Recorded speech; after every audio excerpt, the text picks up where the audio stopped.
चालू केला आपण काल केमिस्ट्री, बरोबर आहे. केमिस्ट्री चालू केलेला आहे काल. आपला द्रव्याच्या अवस्था आणि त्याचे गुणधर्म झालेलं आहे. आता आज काय बघायचं आहे आपल्याला, अणुसंरचना.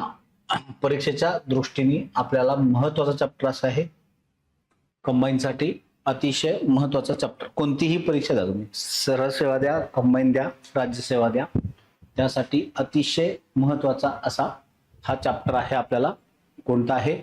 अणुसंरचना, ॲटॉमिक स्ट्रक्चर. येते लक्षात? यस. बघा काय काय आहे आपण बघूयात. Atomic structure. ॲटॉमिक स्ट्रक्चर म्हणजे काय? अणुसंरचना. मूलद्रव्याचा सर्वात लहानात लहान कण. अरे अरे, अणु आपण कशाला म्हणतो? मूलद्रव्याचा बेसिक डेफिनेशन काय आहे अणुची? मूलद्रव्याचा सर्वात लहानात लहान कण. बरोबर आहे. कोणत्याही मूलद्रव्याचा किंवा वस्तूचा सर्वात लहानात लहान कण, त्याला आपण काय म्हणतो? अणु. फक्त बेसिक कन्सेप्ट लक्षात घ्या. अणु म्हणजे कायची बेसिक कन्सेप्ट लक्षात घ्या. अणु म्हणजे काय? मूलद्रव्याचा सर्वात लहानात लहान कण. आता मूलद्रव्यांच्या अणूंबद्दल सर्वात पहिल्यांदा जे स्टेटमेंट आलेलं आहे ते कोणी केलेलं आहे? महर्षी कणाद. कणाद ऋषी जे होते त्यांनी केलेलं आहे. सर्वात पहिलं स्टेटमेंट कोणी केलेलं आहे? महर्षी कणाद. त्यांनी अणूला काय नाव दिलं? परमाणु. काय नाव दिलं?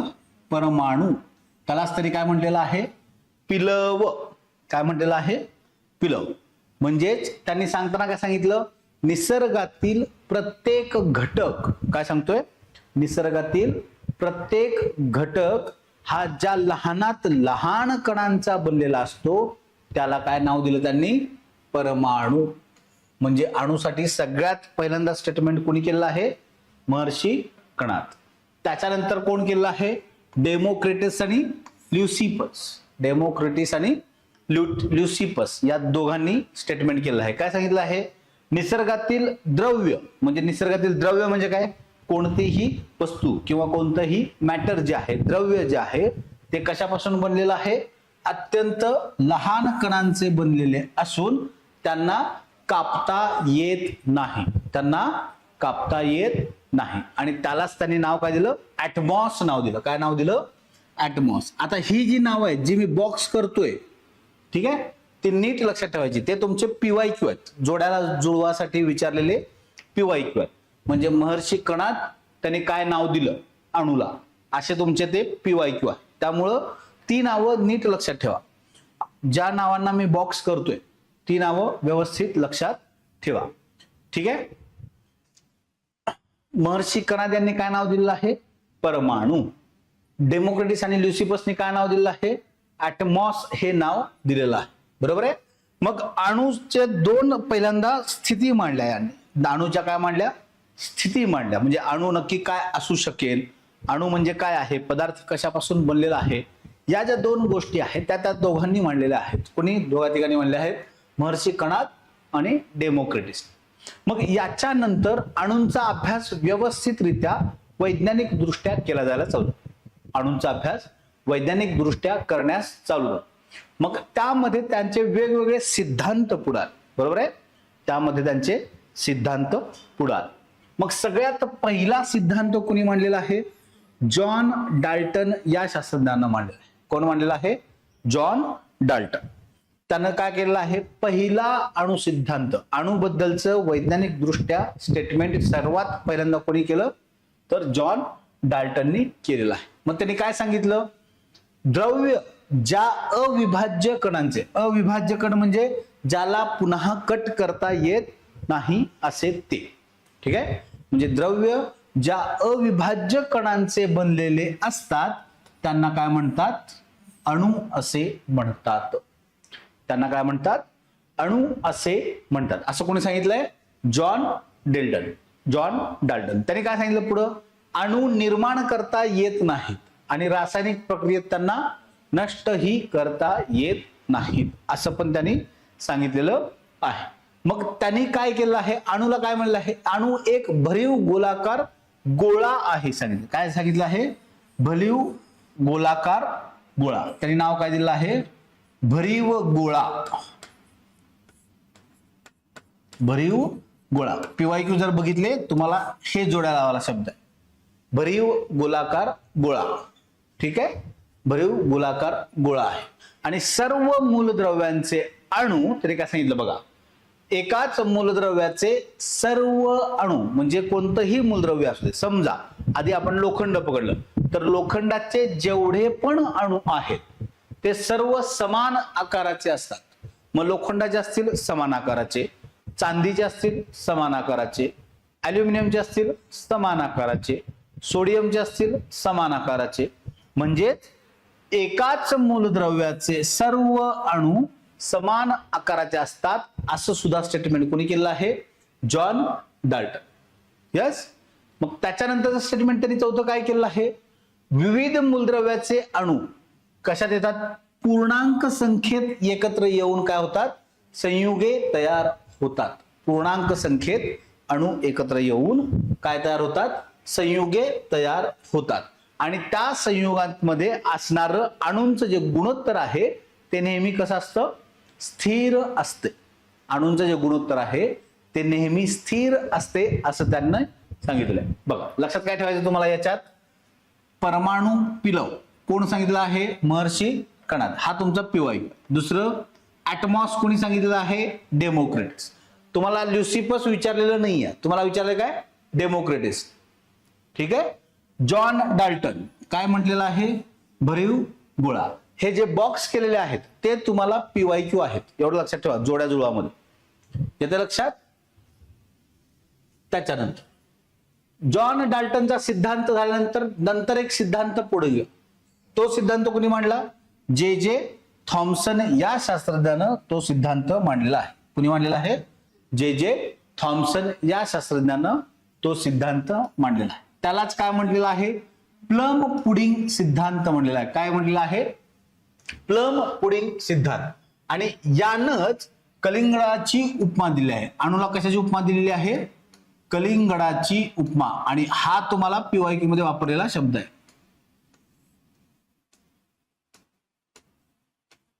हा शब्द PYQ मध्ये जोड्या लावासाठी तुम्हाला वापरलेला.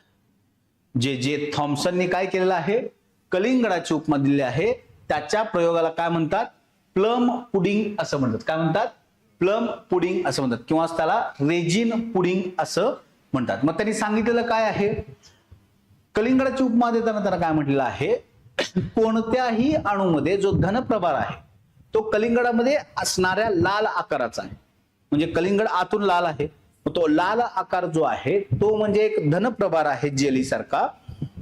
आणि कलिंगडाच्या बिया ज्याप्रमाणे त्या लाल गरामध्ये रोवलेल्या असतात त्याप्रमाणे मूलद्रव्यामध्ये असणारा इलेक्ट्रॉन किंवा ऋणप्रभार हा त्या पॉझिटिव्ह जेलीमध्ये रोवलेला असतो.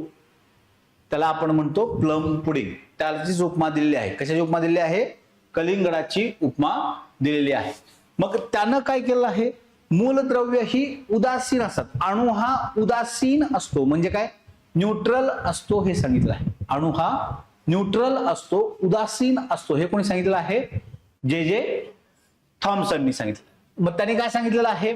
अणूमध्ये धनप्रभार आणि ऋणप्रभार यांची संख्या समान असते. म्हणजेच अणू हा उदासीन असतो हे सांगितलं. अणू हा उदासीन असतो हे त्यांनी सांगितलेलं आहे. J Thomson. आणि यालाच काय म्हणतात? इलेक्ट्रॉनचा जनक. बघा मी जे ब्लॉक्स केलेले आहेत त्या गोष्टी तुम्हाला विचारलेला आहे. आणि यालाच आपण म्हणतो अणुविभेदन करणारा पहिला शास्त्रज्ञ. अणूचं विभाजन करणारा पहिला शास्त्रज्ञ असं आपण त्याला म्हणतो. का म्हणतो तसं आपण त्याला? कारण त्यानं काय केलं आहे? अणूमध्ये इलेक्ट्रॉन कसे आहेत ते सांगितलेलं आहे. आणि अणू हा उदासीन आहे असं पण त्यानं सांगितलं. बरोबर आहे? उदासीन आहे असं पण त्यानं सांगितलं आहे. म्हणून अणूचे विभेदन करणारा पहिला शास्त्रज्ञ असे त्याला उपमा. येतं लक्षात? हे जे बॉक्स केलेले आहेत त्याच्यावरती तुम्हाला रिपीटेड क्वेश्चन आहेत. हे तुमचे PYQ आहे. लक्षात ठेवा. जिथं मी बॉक्स केलेले आहेत ते तुम्हाला PYQ आहेत.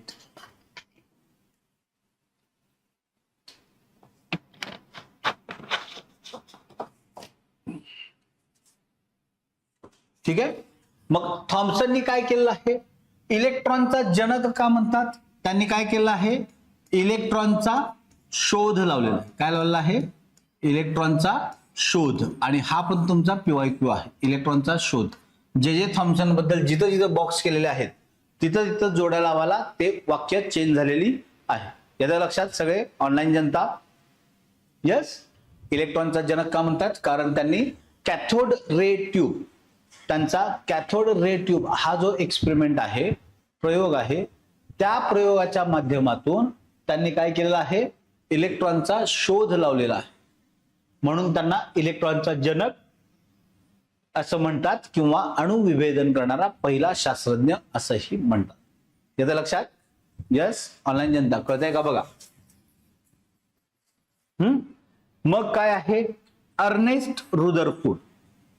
अर्नेस्ट रुदरफोर्ड यांनी काय केलं आहे, सुवर्णपत्रीचा प्रयोग केलेला आहे. सुवर्णपत्रीचा प्रयोग केलेला आहे. म्हणजे काय केलं आहे बघा, त्यांनी प्रयोग करताना काय केलं आहे, ही अशी एक सुवर्णपत्री आहे. इथं एक तुमचे रेडिओ ऍक्टिव्ह एलिमेंट्स आहेत, कण आहेत. त्यातून काही कण हे आरपार गेलेले आहेत, काही कण सुवर्णपत्रीच्या इकडे आलेले आहेत, काही कण इथं आलेले आहेत. ठीक आहे, सुवर्णपत्रीचा प्रयोग केलाय.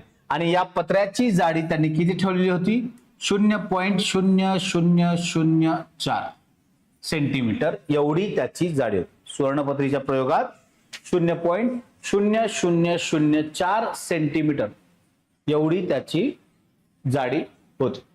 ठीक आहे, सुवर्णपत्रीची. आणि हा तुमचा PYQ बरं का, जाडी किती होती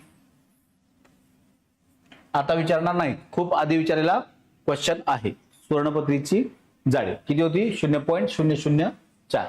मग पहिल्यांदा अणुप्रतिकृती सांगण्याचं कार्य कोणी केलं आहे, अर्नेस्ट रुदरफोर्ड. त्यांनी काय केलं आहे, पहिल्यांदा अणुकेंद्र कशा पद्धतीनं आहे किंवा कशी रचना असेल हे सांगायचं काम अर्नेस्ट रुदरफोर्ड यांनी केलेलं आहे.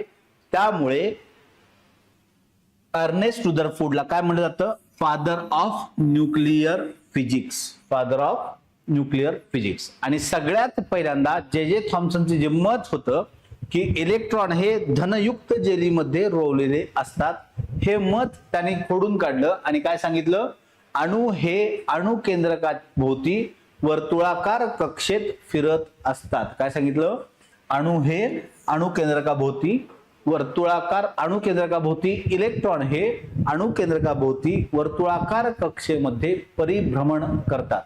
हे सगळ्यात पहिल्यांदा कोणी सांगितलेलं आहे, अर्नेस्ट रुदरफोर्ड यांनी सांगितलेलं आहे.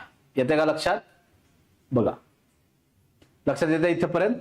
अर्नेस्ट रुदरफोर्ड यांनी तुम्हाला त्या गोष्टी सांगितलेल्या आहेत.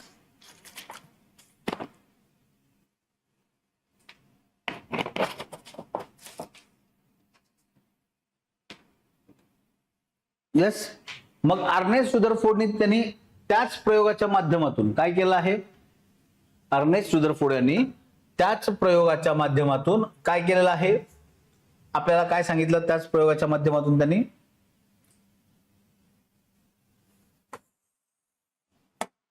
अल्फा बीटा गॅमा हे जे आहेत,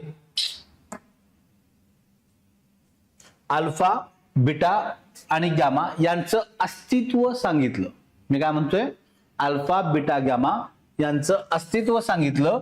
आणि शोध कशाचा लावला, अल्फा आणि बीटाचा शोध लावला. कोणी लावलाय, अर्नेस्ट रुदरफोर्ड. आपण कशात बघितलं, हे किरणोत्सारीचा चॅप्टर मध्ये, बरोबर आहे का.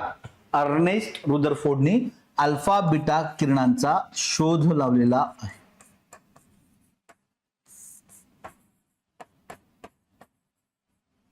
इथे लक्षात, इलेक्ट्रॉन अणुकेंद्रकामध्ये वर्तुळाकार कक्षांमध्ये फिरतात, हे कोणी सांगितलेलं आहे, अर्नेस्ट रुदरफोर्ड. त्यांनाच काय म्हणतात, फादर ऑफ न्यूक्लिअर फिजिक्स. बरोबर आहे का, का तर त्यांनी न्यूक्लियस आहे, केंद्रक आहे असं स्टेटमेंट सगळ्यात पहिल्यांदा केलं. अणूमध्ये केंद्रक आहे असं स्टेटमेंट त्यांनी सगळ्यात पहिल्यांदा केलं. म्हणून त्यांना फादर ऑफ न्यूक्लिअर फिजिक्स असं म्हटलं जातं. प्लस अल्फा बीटा किरणांचा शोध कशातून लावला? सुवर्णपत्रीच्या प्रयोगातून लावला. मग सुवर्णपत्रीच्या प्रयोगात काय झालं? काही किरण मधल्या ठोकळ्याला धातूच्या पत्र्याला आरपार गेले, काही निगेटिव्ह साईडला छेडले गेले, काही दुसऱ्या बाजूला ओढले गेले.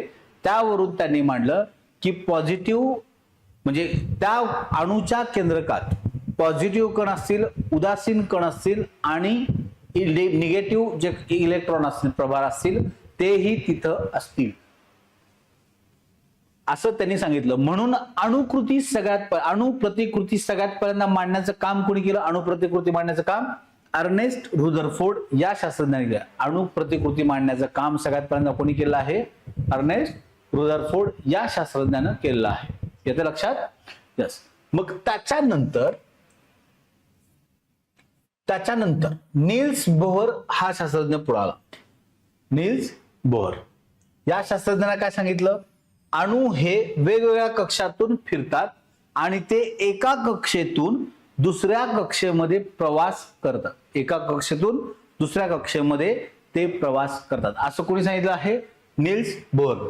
यस. मग ते जे एका कक्षेतून दुसऱ्या कक्षेत जातात म्हणजे त्यांनी काय सांगितलं? अणूचा इलेक्ट्रॉनचा कक्षा बदलाचा नियम सांगितला. ते ज्यावेळी एका कक्षेतून दुसऱ्या कक्षेत जात असतील तर तिथं इलेक्ट्रॉन मध्ये शक्ती जी ऊर्जा आहे ती एकतर शोषली पाहिजे किंवा दिली पाहिजे. बरोबर आहे? एकतर ग्रहण केली पाहिजे, घेतली पाहिजे किंवा दिली गेली पाहिजे. हे कोणी मांडलेलं आहे? नील्स बोहरनी. तरच जेव्हा ऊर्जेचं काहीतरी हस्तांतरण होईल, देवाणघेवाण होईल, तेव्हाच इलेक्ट्रॉन हे एका कक्षेतून दुसऱ्या कक्षेत प्रवास करतील असं त्यांनी सांगितलं. यस. प्लस केंद्रकातून जसजसं इलेक्ट्रॉन दूर जातील, केंद्रकापासून जसजसं कक्षेमध्ये इलेक्ट्रॉन दूर जातील तसतसं त्या कक्षांची ऊर्जा पातळी वाढते. काय सांगितलं? त्या कक्षांची ऊर्जा पातळी वाढेल असं त्यांनी सांगितलं. बरोबर आहे? मग एकूण कोणत्याही कक्षेत त्यावेळी अस्तित्वात असणाऱ्या जास्तीत जास्त इलेक्ट्रॉनची संख्या कशी काढायची त्याचं सूत्र पण त्यांनी सांगितलं. ते सूत्र होतं 2n². 2n². आता यामध्ये n काय आहे? कक्षा क्रमांक. कक्षा क्रमांक येतं का लक्षात? बघा हा तुमचा PYQ बरं का, 2n². 2n² हा तुमचा PYQ आहे. येते का लक्षात? पॉइंट्स लक्षात येतात का? बघा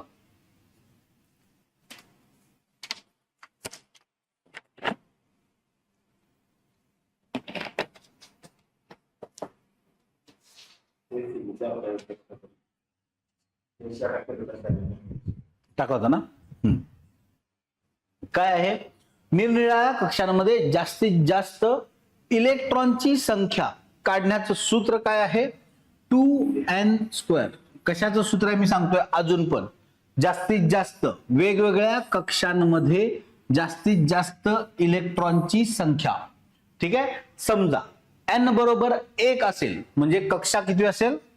कक्षा जर पहिली असेल, पहिलं ऑर्बिट असेल तर त्यामध्ये इलेक्ट्रॉनची संख्या किती असेल? 2 गुणिले 1चा वर्ग म्हणजे किती? 1चा वर्ग किती? 1 म्हणजे 2 गुणिले 1 बरोबर किती असतील? 2. म्हणजे कोणत्याही मूलद्रव्याच्या पहिल्या कक्षेमध्ये इलेक्ट्रॉनची संख्या किती असेल? 2. कोणत्याही मूलद्रव्याच्या पहिल्या कक्षेमध्ये जास्तीत जास्त 2 इलेक्ट्रॉन असतील. दुसऱ्या कक्षेमध्ये किती इलेक्ट्रॉन असतील? समजा कक्षा दुसरी घेतली तर किती इलेक्ट्रॉन असतील? 2चा वर्ग किती? 4. मग 4 गुणिले 2 वर्ग किती? 8. म्हणजे दुसऱ्या कक्षेमध्ये जास्तीत जास्त किती इलेक्ट्रॉन असतील? 8. बरोबर आहे? मग जर तिसरी कक्षा असेल तर त्यात किती इलेक्ट्रॉन असतील? 18. तिसऱ्या कक्षेमध्ये जास्तीत जास्त इलेक्ट्रॉन किती असतील? 18. यस. मग त्याने सूत्र काय दिलेलं आहे? 2n². हा तुमचा PYQ आहे, लक्षात राहू दे. 2n². एखाद्या मूलद्रव्याच्या कोणत्याही मूलद्रव्याच्या एका कक्षेमध्ये किंवा कोणत्याही कक्षेमध्ये असणाऱ्या जास्तीत जास्त इलेक्ट्रॉनची संख्या काढण्यासाठी सूत्र काय वापरायचं आहे? 2n². आणि या सगळ्या कक्षांना त्यानं मुख्य कक्षा म्हटलेलं आहे. कोणत्या? ज्या कक्षा काढल्यात त्यामध्ये मुख्य कक्षांना त्यांनी नावं काय दिली? KLMNOP अशी नावं दिली आहेत. काय नावं दिली आहेत? KLMNOP. हे वाक्य सगळीच्या सगळी तुमच्या PYQ मध्ये बरं का, मल्टी लाईनर. यस, त्यामुळं लक्षात ठेवा काय आहेत? KLMNOP अशी नावं दिलेली आहेत. कुठले? मुख्य कक्षांना. येते का लक्षात? मुख्य कक्षांना ती नावं आहेत दिलेली. हे लक्षात येते का बघा.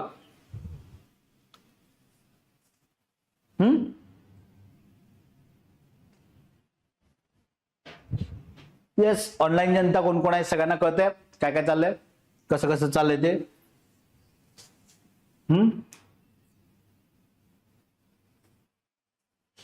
ठीक आहे. मग भुवर्नी काय सांगितलं होतं की प्रत्येक इलेक्ट्रॉनला ही ऊर्जा पातळी आहे. बरोबर आहे. केंद्रकापासून जसं दूर जाऊ तसं त्या इलेक्ट्रॉनच्या कक्षांची ऊर्जा पातळी वाढत जाते असं त्यांनी म्हटलेलं आहे. मग ती ऊर्जा पातळी काढण्याचं काहीतरी सूत्र पाहिजे आपल्याला. बरोबर आहे.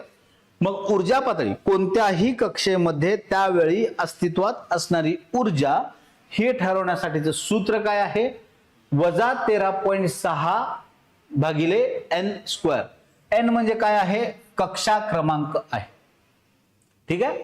जर पहिली कक्षा असेल, पहिल्या कक्षेतील ऊर्जा पातळी बरोबर काय असेल मग? वजा 13.6 भागिले 1² 1 इलेक्ट्रॉन व्होल्ट पर ॲटम, म्हणजे वजा 13.6 इतकी ऊर्जा त्या ठिकाणी असेल. वजा 13.6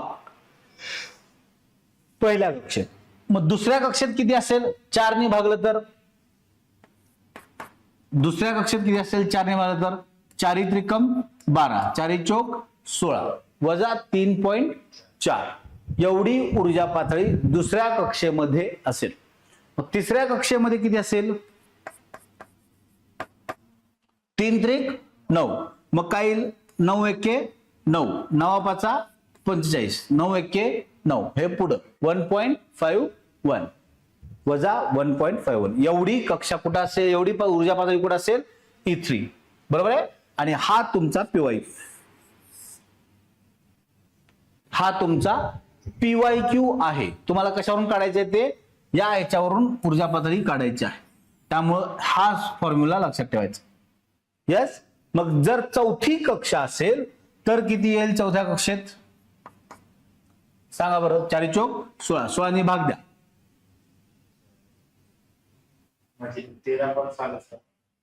13.6 ला इथं 4चा वर्गाने भाग दिला. किती येईल? 4 चौक 16 जर आपण केलं तर किती येईल? 16 चौक 64, 16 सत्ते 12, 16 अठ्ठे 28, 128 म्हणजे इथं पॉइंट येईल. बरोबर आहे. 16 पंचे 80, 0.85 एवढी कुठे एनर्जी आहे? चौथ्या कक्षेमध्ये एनर्जी आहे. म्हणजे तुम्ही ज्या कक्षा कन्सिडर करता किंवा कक्षा ज्या मोजता त्या मोजताना त्यावेळी त्या ठिकाणी असणारी, त्या कक्षांमध्ये असणारी ऊर्जा काढण्यासाठीचं सूत्र कोणतं आहे? En बरोबर वजा 13.6 भागिले n² इलेक्ट्रॉन व्होल्ट पर ॲटम. येतो का लक्षात पॉइंट? बघा. यस, हे सूत्र आहे आणि हा तुमचा PYQ आहे. तिसऱ्या कक्षेत असणाऱ्या ऊर्जेची पातळी काढा. हा तुमचा PYQ आहे. एक्झॅक्टली. तुम्हाला फक्त हे सूत्र माहित पाहिजे काय आहे, त्याच्यावरून ते काढायचं. म्हणून मी तुम्हाला सांगतो, जेवढे पण प्रश्न विचारतात ते खूप सोपे असतात. प्रॉब्लेम जे विचारतात ते सोपे असतात. फक्त आपल्याला काय माहित पाहिजे? कन्सेप्ट. तुम्हाला या गोष्टींचे कन्सेप्ट माहित असतील तर तुम्हाला प्रश्नांचे मार्क्स हातात आहेत. तुमच्या हातातले मार्क्स असतात. आपण फक्त ते नीट अभ्यास केलेले नसतात किंवा लक्षात ठेवलेले नसतात, म्हणून आपण तिथं गंट. येते का लक्षात? इथपर्यंत लक्षात येते का? बघा, मला सांगा.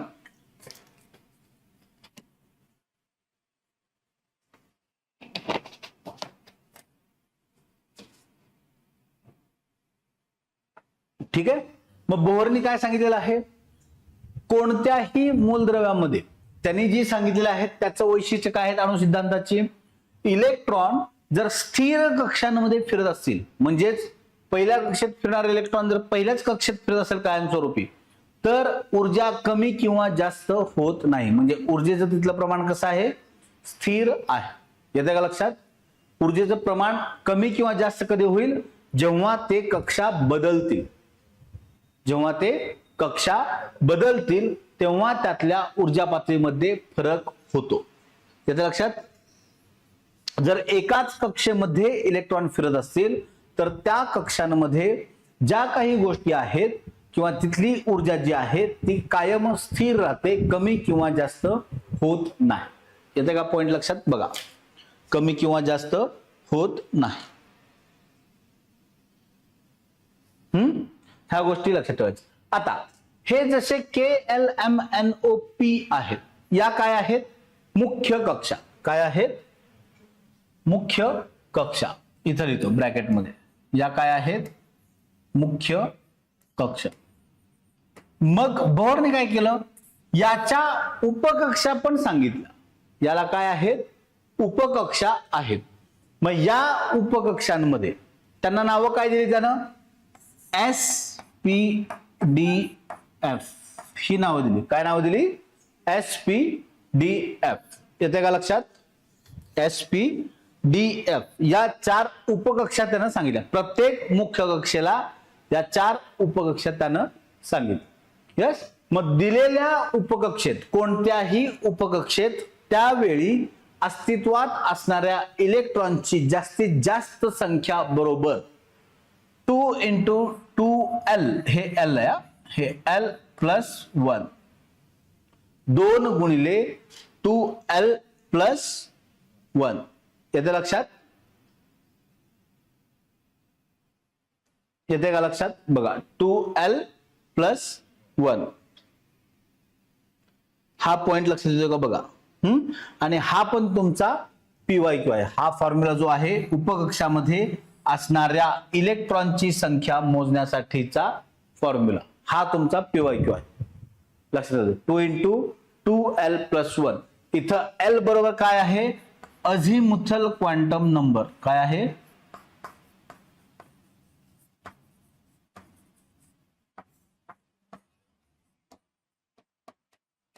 आता हे क्वांटम नंबर्स काय आहेत आपण नंतर बघूयात. अझिमुथल क्वांटम नंबर असं त्याला नाव दिलेलं आहे. मग या क्वांटम नंबर्स मध्ये S कक्षेला L बरोबर किती आहे, 0.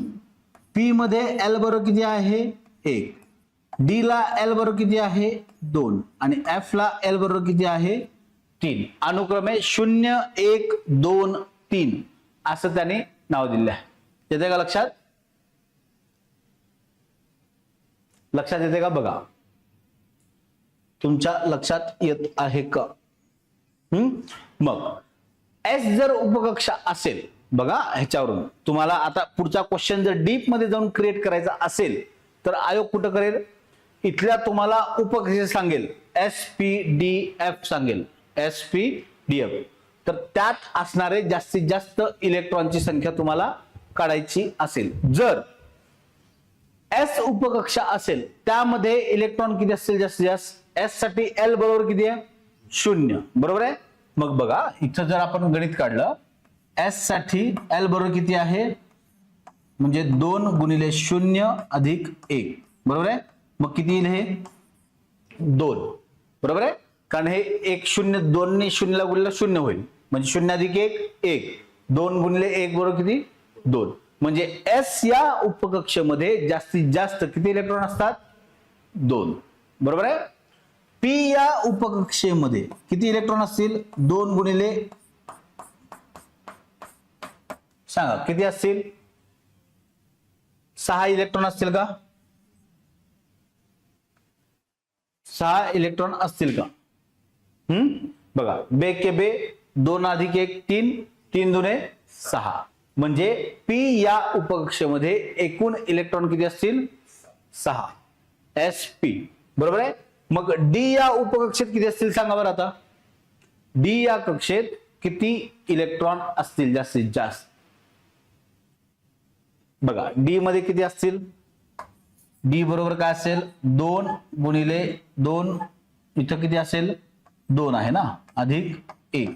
बरोबर किती, 2 दुने 4, 4 आणि 1 5, 5 दुने 10 म्हणजे डी या उपकक्षेत किती इलेक्ट्रॉन असतील 10 आणि एफ या याच्यात किती असतील बघा इथं 3 टाकलं 3 दुने 6 6 ने 7 7 दुने 14 म्हणजे एफ साठी किती आहेत 14 हे फिक्स आहे बरं का लक्षात राहू दे एस या उपकक्षेत 2 इलेक्ट्रॉन असतील का फिक्स आहे का तर एल बरोबर अझिमुथल क्वांटम संख्या आहे आणि प्रत्येक प्रत्येक उपकक्षेची अझिमुथल क्वांटम संख्या किती आहे ते फिक्स आहे एस बरोबर 0 एल बरोबर 1 पी बरोबर 1 डी बरोबर 2 आणि एफ बरोबर 3 त्यामुळं एस या उपकक्षेत जास्तीत जास्त किती इलेक्ट्रॉन असतील 2 पी या कक्षेत जास्तीत जास्त इलेक्ट्रॉन किती आहेत 6 डी या उपकक्षेत 10 आणि एफ या उपकक्षेत किती आहेत 14 येतं लक्षात एस पी डी एफ 2 6 10 14 येते 4-4च्या गॅपनी वाढत गेले 2 6 10 14 एस पी डी एफ कळतंय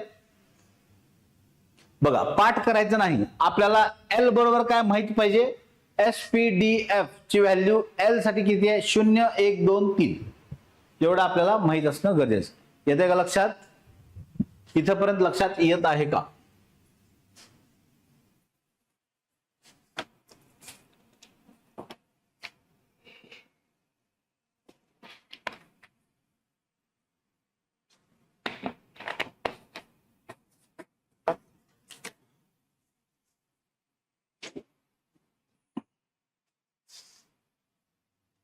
येते लक्षात इथपर्यंत ऑनलाईन जनता बघा मी लिहून दिलेला आहे मुद्दाम जास्त त्यामुळे लक्षात ठेवा पीवायक्यू कोणते कोणते आहेत हा तुमचा पीवायक्यू आहे पाहिजे तर इंक दुसरी वापरतो पीवायक्यू साठी तुम्हाला ग्रीन कलरची इंक वापरतो हे तुमचे काय आहेत पीवायक्यू आहे नीट लक्षात राहू दे ते तुमचे काय आहेत पीवायक्यू आहेत आणि त्या पद्धतीने तुम्हाला ते फोकस करायचे आहे येते का लक्षात पॉइंट तुम्हाला पॉइंट लक्षात येतो का बघा यस ऑनलाईन कोण कोण आहे सचिन चंद्रकांत यस प्रतीक्षा सचिन मोहसिन शुभम जे पण ऑनलाईन आहेत त्यांनी सांगायचं लवकर लवकर चंद्रमणी कळते का इथपर्यंत दिलेल्या उपकक्षेत तुम्हाला क्वेश्चन आयोगाने जास्तीत जास्त फ्रेम करताना नील्स बोर या शास्त्रज्ञावरती केले आहेत का तर इथं तुम्हाला कॅल्क्युलेशनचा पार्ट आहे आणि त्यांना आयोगाला माहित असते कॅल्क्युलेशन आलं की पोरं अटेम्प्ट करत नाहीत का तर आम्हाला सायन्सची भीती वाटते सोपं आहे तुम्हाला फक्त कन्सेप्ट कळणं महत्वाचं आहे तुम्हाला जर कन्सेप्ट कळले तर तुम्हाला हे सोपं आहे सगळं फक्त तुम्हाला त्या कन्सेप्ट कळणं महत्वाचं आहे येते का लक्षात कन्सेप्ट तुम्ही समजून घ्या तुम्हाला याची उत्तरं येतील आपल्याला दिलेल्या मुख्य कक्षेमध्ये एकूण इलेक्ट्रॉनची संख्या किती असेल 2n स्क्वेअर दिलेल्या उपकक्षेमध्ये कोणत्याही मूलद्रव्याच्या दिलेल्या उपकक्षेमध्ये इलेक्ट्रॉनची जास्तीत जास्त संख्या किती असेल 2 × 2l+1 तो पण तुमचा पीवायक्यू आहे फॉर्म्युला डायरेक्ट येते लक्षात आणि तुम्हाला एक स्टेटमेंट दिलेलं आहे आयोगाने की तिसऱ्या कक्षेतील ऊर्जा पातळी काढा तर तुम्हाला हे फॉर्म्युला लक्षात पाहिजे -13.6 डिवाइडेड बाय n स्क्वेअर येते लक्षात यस नेक्स्ट आता डी ब्रॉग्लीनं काय केलं आहे बघा काही शास्त्रज्ञ आहेत त्यांनी सांगितलं आहे डी ब्रॉग्लीनं काय केलं आहे इलेक्ट्रॉन झाले ते इलेक्ट्रॉन पाहिजे ठीक आहे त्याने काय केलं आहे इलेक्ट्रॉनचं ड्युअल नेचर स्पष्ट केलं ड्युअल नेचर म्हणजे काय आहे काल मी सांगितलं ड्युअल नेचर म्हणजे काय आहे कोणताही मूलद्रव्य किंवा कोणताही अणू म्हणजे काय आहे इलेक्ट्रॉन कोणताही इलेक्ट्रॉन हे वहन होताना कणांच्या स्वरूपात किंवा लहरींच्या स्वरूपात प्रवास करतात येते लक्षात ड्युअल नेचर म्हणजे काय सांगितलंय इलेक्ट्रॉन हे कण आणि लहरी दोन्हींचेही गुणधर्म दाखवतात काय सांगितलंय कण व लहरी म्हणजे वेव्ज दोघांचेही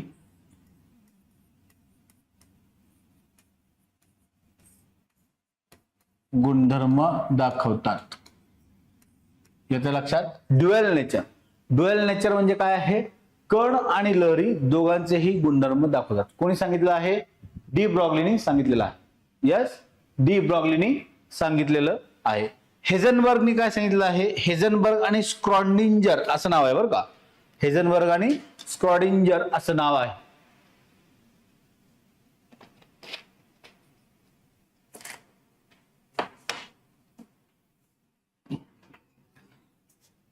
यांनी काय केलं आहे? हेझनबर्गनी अनिश्चिततेचं तत्व सांगितलं आहे. काय केलं आहे हेझनबर्गनी? अनिश्चिततेचं तत्व आहे. ठीक आहे. म्हणजे अनिश्चिततेचं तत्व म्हणजे काय? कोणताही इलेक्ट्रॉन एकाच वेळी एकाच ठिकाणी समान गुणधर्म दाखवेलच असं नाही. एकाच वेळी एकाच ठिकाणी निश्चित जागा किंवा निश्चित वेग दाखवेलच असं नाही. त्यांनी काय केलं आहे? मग ते अनिश्चिततेचं तत्व सांगितलेलं आहे. कोणी सांगितलेलं आहे? हेझनबर्ग. आता ह्याच्यावरती तुम्हाला आयोगाने क्वेश्चन विचारलेले नाही, त्यामुळं तेवढं काय डोक्यात घेऊ नका. ठीक आहे. हे डीपनेस मध्ये आहे, भरपूर डीप मध्ये आहे. तिथपर्यंत आयोग अजून तरी गेलेलं नाही. तुम्हाला सगळ्यात जास्त क्वेश्चन आतापर्यंत कुठे विचारलेत? निल्स बोहरचे जे काही कन्सेप्ट आहेत त्याच्यावरती, आणि कोणत्या शास्त्रज्ञांनी अणूला पहिल्यांदा काय काय म्हटलं आहे, मगाशी मी जे बॉक्स केलेले आहेत ते, त्याच्यावरती सगळ्यात जास्त फोकस केलेला आहे. ठीक आहे. त्याच्यानंतर पुढचा जो एक्सपेक्टेड क्वेश्चन आहे तो याच्यावरती कदाचित असू शकेल बरं का. कन्सेप्च्युअल जर विचारायचं असेल याच्यावरती असेल. आणि तुम्हाला कशावरती विचारेल? ही श्रेणी आणि वर्णपट कोणता आहे त्याच्यावरती. श्रेणी आणि वर्णपट कोणता आहे त्याच्यावर. अवघड आहे.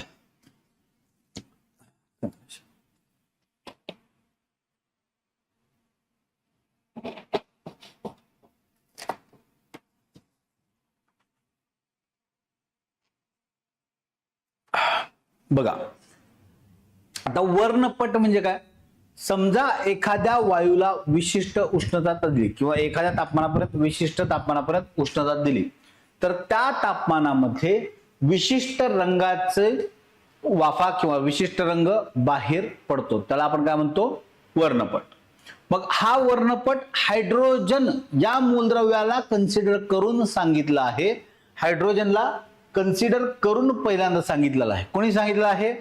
बाल्मर या शास्त्रज्ञांनी सांगितलं आहे. बघा आता मी हा पॉइंट का सांगतोय? हा पॉइंट कदाचित एक्सपेक्टेड क्वेश्चन मध्ये आहे म्हणून मी तुम्हाला नीट सांगतो. एक्सपेक्टेड क्वेश्चन मध्ये हा पॉइंट आहे म्हणून तुम्हाला मी सांगतो. कोणी सांगितलेला आहे हा कन्सेप्ट? पहिल्यांदा बाल्मर या शास्त्रज्ञानं हायड्रोजन मूलद्रव्याला कन्सिडर करून तो वर्णपट सांगितलेला आहे, म्हणून त्याला काय म्हणतात? बाल्मरचा वर्णपट किंवा हायड्रोजन वर्णपट असं म्हटलेलं आहे. यस. मग त्यांनी संबंध देताना कसा दिलेला आहे? पहिल्यांदा 1/λ. लॅम्बडा म्हणजे काय? वेव्हलेंथ आहे, बरोबर r 1/2 वर्ग वजा 1/n वर्ग असं त्यांनी सांगितलं आहे. 1/λ बरोबर r कंसात 1/2 वर्ग वजा 1/n वर्ग असं त्यांनी कन्सेप्ट आपल्याला सांगितलेला आहे. त्यालाच r म्हणजे काय आहे? रिडरबर्ग कॉन्स्टंट. काय आहे? रिडरबर्ग कॉन्स्टंट. आणि त्याची व्हॅल्यू किती आहे? 1.097 इंटू 10⁻7. 1.097 इंटू 10⁻7 याला काय म्हणतात? रिडरबर्ग कॉन्स्टंट. इथं तुम्हाला आयोग क्वेश्चन विचारणार नाही, फक्त तुम्हाला विचारेल कुठं? इथं विचार. यस, येते लक्षात? पॉइंट लक्षात येतो का? बघा हा पॉइंट तुमच्या लक्षात येतोय का?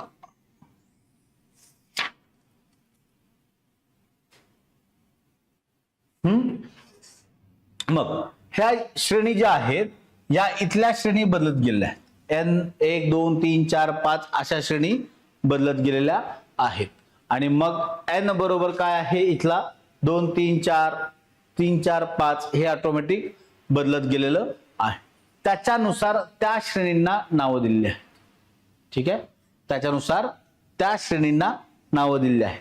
लायमन सिरीजला काय, इथं 2च्या जागी 1चा वर्ग आहे, म्हणजे इथं जर n1 स्क्वेअर असेल आणि हा n2 स्क्वेअर असेल तर n1 स्क्वेअर आणि n2 स्क्वेअर असेल तर n2 म्हणजे काय, इथं 2 3 4 तुम्ही टाकत जायचं, त्यानुसार त्याची सिरीज मिळत जाते. मग सगळ्यात पहिल्यांदा लायमननं काय केलं, n बरोबर पहिल्या कक्षेशी निगडीत वर्णपट काढ. लायमननी काय केला, पहिल्या कक्षेची इथं n बरोबर 1 टाकलं, 1चा वर्ग वजा 1 अधिक 2चा वर्ग असं टाकून त्यांनी उत्तर काढलेलं आहे. मग तो वर्णपट त्याला कोणत्या किरणांच्या स्वरूपात मिळाला, अतिनील किरणे, त्याला आपण काय म्हणतो, युव्ही रेज किंवा युव्ही वेव्हज असं आपण त्याला म्हणतो.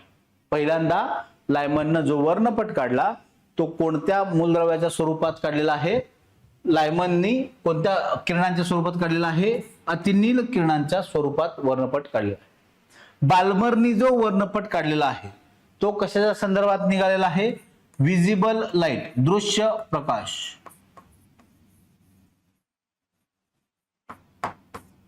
बाल्मरनी जो वर्णपट तयार केला त्याची सिरीज काय आहे, दुसऱ्या कक्षेपासून काढलेला. n1 बरोबर किती आलं, 2चा वर्ग, आणि या n2च्या तिथं किती आलं, 3 4 5 या व्हॅल्यू टाकलं तर त्याला काय मिळालं, दृश्य प्रकाशासारखा वर्णपट मिळाला. पाश्चननी काय केलं आहे, अवरक्त किरणे IR रेज प्रमाणे केलं आहे, IR रेज त्याला मिळालेले आहेत. येस. ब्रॅकेट म्हणून जो शास्त्रज्ञ होता, ब्रॅकेट या शास्त्रज्ञांना जी काही श्रेणी काढली ती कशी होती, अवरक्त किरणांच्या जवळची होती, अवरक्त किरणांच्या जवळ लागून होती, म्हणून त्याला निअरर इन्फ्रारेड असं म्हणतात, निअरर इन्फ्रारेड रेज. ठीक आहे. आणि फुंड या शास्त्रज्ञानं जी काढली ती कशापासून होती, अवरक्त किरणांपासून दूर होती, फार फ्रॉम इन्फ्रारेड. यस, अवरक्त किरणांपासून दूर होती.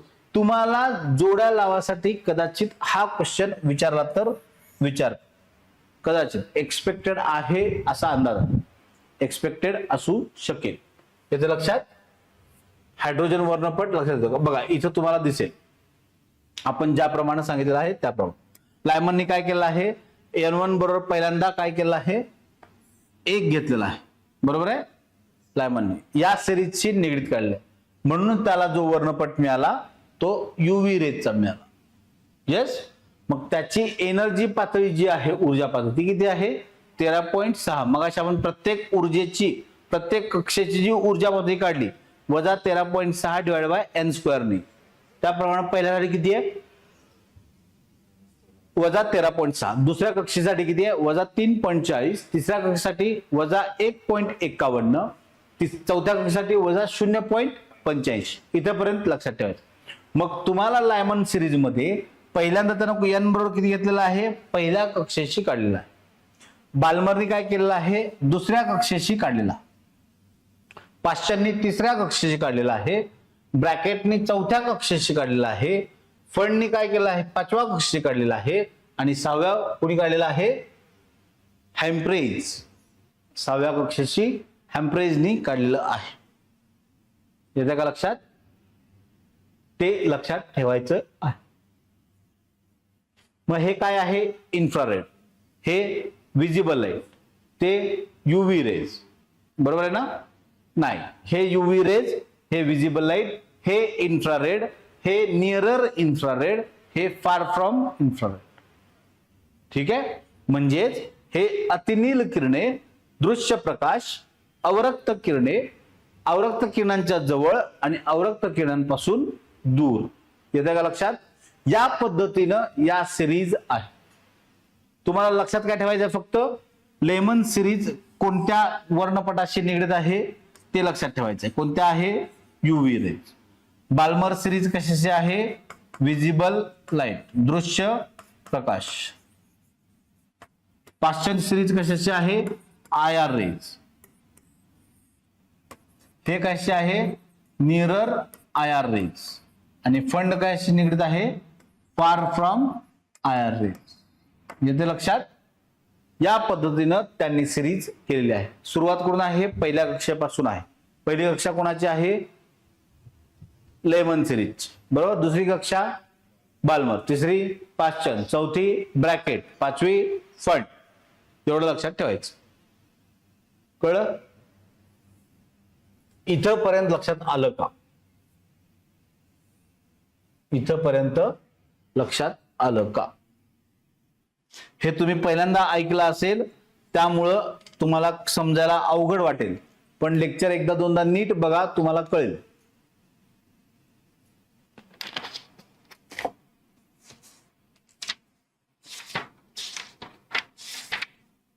पिवायची कुठे गेले त्याच्यावरचा ऐका.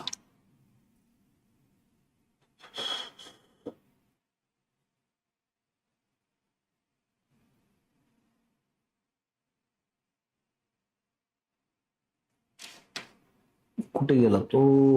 नाही यात. ठीक आहे, बघत. बघा आता यामध्ये काय आहे, आयोगाने याच्यावरती पण क्वेश्चन विचारलेत बरं का. ह्याच्यावरती तुम्हाला जर हा कन्सेप्ट कळला तर ह्याच्यावरचे क्वेश्चन सॉल्व्ह होतील. आयोगाने याच्यावरती तुम्हाला क्वेश्चन विचारले. आता क्वांटम नंबर म्हणजे काय पहिल्यांदा ते सांगायचं. यस, क्वांटम नंबरच्या आधारे काय सांगितलं जातं? इलेक्ट्रॉनची स्थिती, त्याची ऊर्जा आणि केंद्रकाभोवती त्याचं असणारं स्थान जे आहे ते समजतं. म्हणजे क्वांटम नंबर्स म्हणजे काय आहेत? एकंदरीत मूलद्रव्याच्या अणूच्या भोवती फिरणाऱ्या इलेक्ट्रॉनची स्थिती, त्यातील ऊर्जा आणि त्याचं केंद्रकाभोवती असणारं स्थान हे सांगणारी संख्या म्हणजे काय आहे? क्वांटम नंबर्स आहे. याचं लक्षात. क्वांटम संख्या म्हणजे काय? एखाद्या संख्येच्या आधारे किंवा एखादी संख्या जी इलेक्ट्रॉनची स्थिती, इलेक्ट्रॉनची ऊर्जा आणि इलेक्ट्रॉनच्या अणूच्या केंद्रकाभोवती असणारं इलेक्ट्रॉनचं स्थान दर्शवण्याचं काम जी संख्या करते तिला आपण म्हणतो क्वांटम संख्या. याचं लक्षात. तिला आपण म्हणतो क्वांटम संख्या. यस. त्याच्यानंतर काय आहे? मुख्य क्वांटम नंबर हा पहिला पॉइंट. क्वांटम नंबर म्हणजे काय ते बघितलं. त्यातला पहिला क्वांटम नंबर काय? प्रिन्सिपल क्वांटम नंबर, मुख्य क्वांटम संख्या. ठीक आहे. या क्वांटम नंबरद्वारे आपल्याला काय कळतं? केंद्रकापासून इलेक्ट्रॉनचं किती अंतर आहे आणि त्याच्यावरून त्याची किती ऊर्जा पातळी आहे हे दाखवण्याचं काम कोण करतं? मुख्य क्वांटम संख्या, प्रिन्सिपल क्वांटम नंबर सांगते. काय सांगते? इलेक्ट्रॉनचं केंद्रकापासूनचं असणारं अंतर आणि त्याची ऊर्जा पातळी सांगायचं काम कोण करतं? Principal quantum number. यस. मग एका कवचामध्ये जास्तीत जास्त किती कक्षा असतात? तर n² एवढ्या कक्षा असतात. किती असतात? n या कक्षा असतात.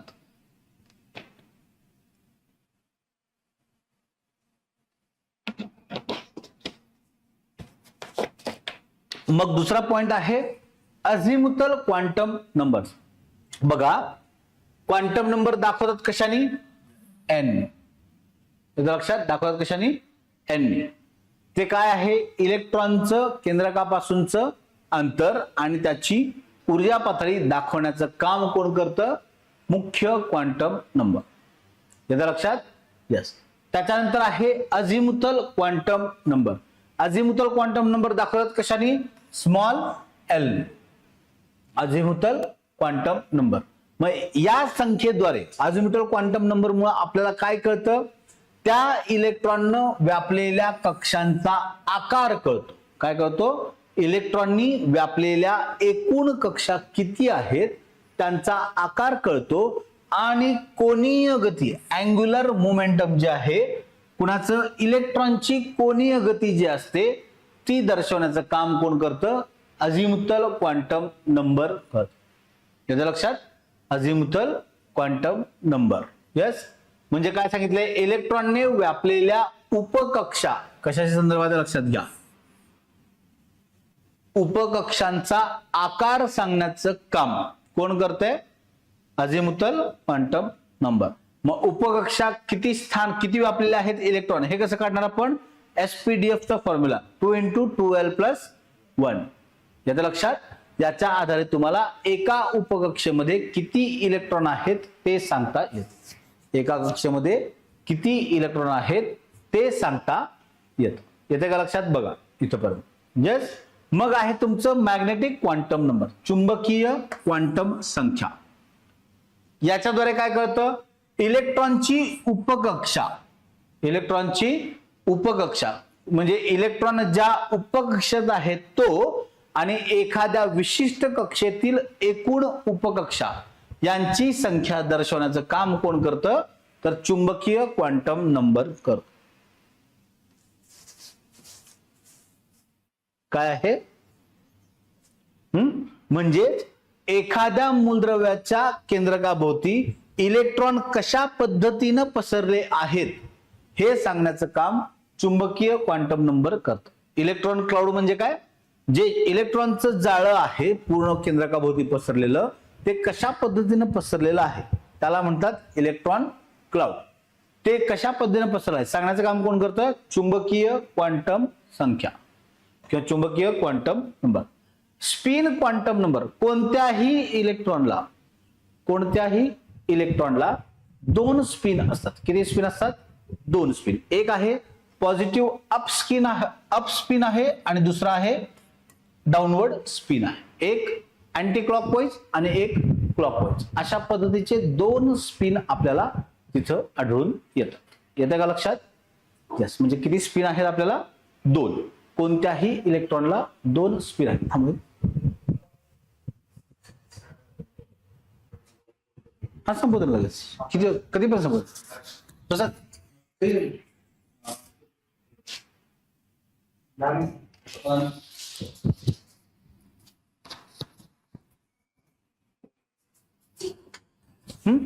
चालेल. मग आपल्याला काय आहे, स्पिन क्वांटम नंबर म्हणजे कोणत्याही इलेक्ट्रॉनला 2 स्पिन आहेत. एक अपवर्ड स्पिन आहे आणि एक डाऊनवर्ड स्पिन आहे.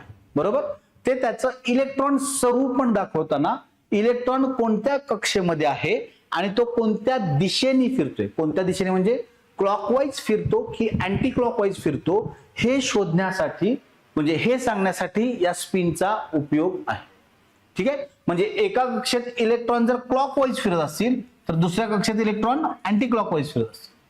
हे जे स्पिन आहे कोणत्या कक्षेत कोणत्या दिशेत फिरतात हे जे सांगणं आहे ते कायसाठी आहे, स्पिन क्वांटम नंबरसाठी. बघा एन काय आहे आपला, प्रिन्सिपल क्वांटम नंबर. ते काय दाखवतं आपल्याला, इलेक्ट्रॉनचं एकूण अंतर आणि ऊर्जा पातळी दाखवायचं काम. इलेक्ट्रॉनचं एकूण अंतर आणि ऊर्जा पातळी दाखवायचं काम ते करतं.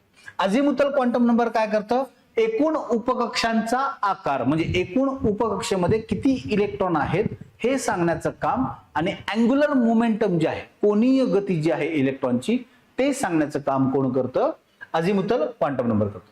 मॅग्नेटिक क्वांटम नंबर काय करतं, आपल्याला एकूण उपकक्षांची स्थिती काय आहे ते सांगतं किंवा इलेक्ट्रॉन कशा पद्धतीने विखुरलेले आहेत ते सांगण्याचं काम मॅग्नेटिक क्वांटम नंबर करतं. आणि लास्टला काय आहे, स्पिन क्वांटम नंबर काय करतं, त्या मूलद्रव्यामध्ये त्या अणूंची कक्षामध्ये इलेक्ट्रॉन कोणत्या दिशेला फिरतात हे सांगण्याचं काम कोण करतं, तर स्पिन क्वांटम नंबर करतं. येते लक्षात. हे आहेत क्वांटम नंबर्स. येते लक्षात. यस. आता हा जो पार्ट आहे हा पार्ट आपण उद्या बघूयात. ठीक आहे.